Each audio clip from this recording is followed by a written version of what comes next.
Il y a à peu près 2 ans, j'avais écrit un bref article sur l'utilisation détournée des sirops à base de codéine en Afrique et particulièrement en Guinée.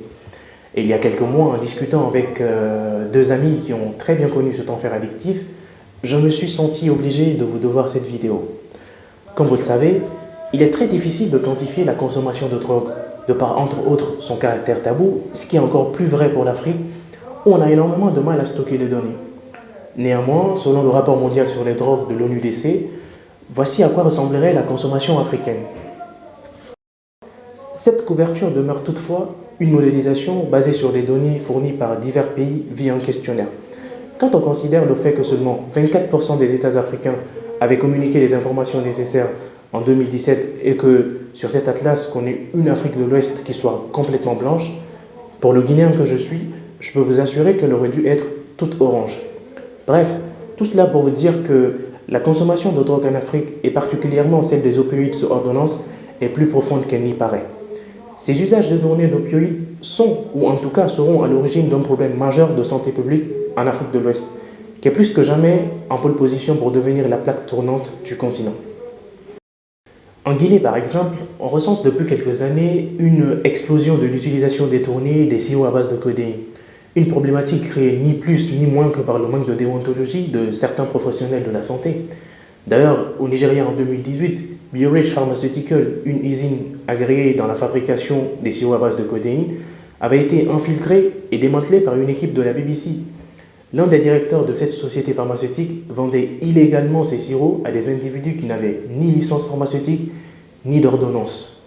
D'ailleurs, dans cette enquête réalisée en caméra cachée, on le voit bien dire aux acheteurs ceci.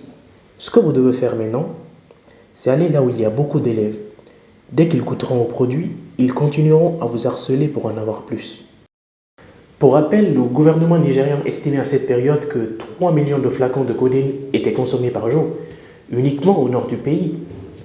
Les minutes qui vont suivre seront ainsi très axées sur la codéine.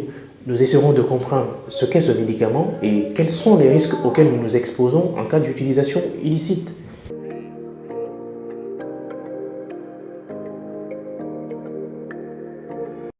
Ça, c'est une espèce appelée Papaver somniferum.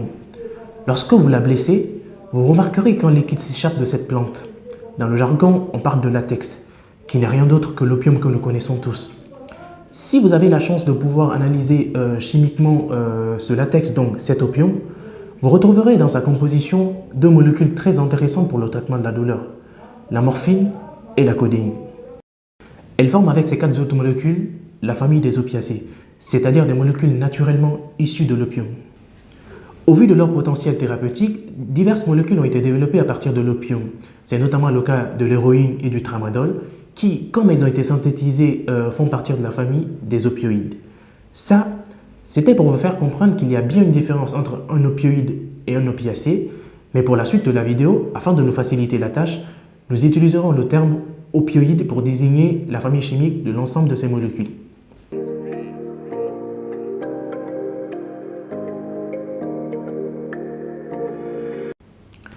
Concernant la codéine, il s'agit d'une molécule utilisée principalement pour 2 traitements.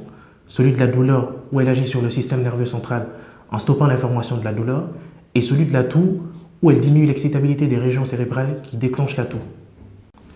La codéine est consommée de façon récréative par certains pour ses effets narcotiques, c'est-à-dire sa capacité à induire une somnolence et à engourdir la sensibilité. De mes discussions avec quelques consommateurs, il résulte une recherche de la sensation de bien-être, du détachement de la réalité, du plaisir de s'évader et de planer dans un monde où eux seuls sont rois. Elle est consommée souvent mélangée au soda ou avec des substances psychoactives illicites comme le cannabis, une façon d'intensifier les effets dans ce dernier cas. Mais comme tout médicament, la codéine ne fait pas exception aux effets secondaires, surtout en cas d'utilisation incontrôlée. On peut ainsi facilement s'exposer à, premièrement, la toxicomanie. Il faut savoir que la consommation abusive de codéine peut conduire au dysfonctionnement du système de la récompense par une libération incontrôlée de la dopamine, l'hormone du plaisir, ce qui contribue chez le consommateur au développement d'une addiction. Il est alors animé d'une seule chose, le désir compulsif d'assouvir son manque. Ensuite, comme risque, on a également la constipation. En effet, la codéine agit sur l'intestin en diminuant son activité et en augmentant sa capacité à absorber l'eau contenue dans les aliments que nous consommons. Ce qui, comme vous vous en doutez, peut très vite compliquer les choses une fois aux toilettes.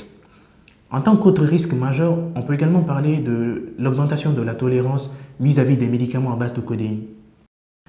Elle s'explique par le fait que les récepteurs aient désormais besoin d'une quantité plus importante de codéine pour être activés, du fait de la consommation excessive, un dérèglement qui peut en entraîner d'autres ou rendre l'individu inapte à bénéficier d'un traitement à base de codéine en cas de maladie le nécessitant.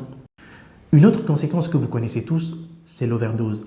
Elle est causée par la capacité de la codéine à empêcher le cerveau de détecter le taux de CO2 dans le sang, ce qui entraîne un arrêt respiratoire et la mort. Outre ces conséquences énumérées, il existe également des risques de lésions rénales, de démangeaisons, de crise d'épilepsie, de psychose mentale, j'en passe. En ce qui concerne la psychose mentale, je vous laisserai dans la description un lien vers un reportage dans un centre de réhabilitation au Nigeria. Il vous permettra de mieux appréhender l'ampleur du phénomène.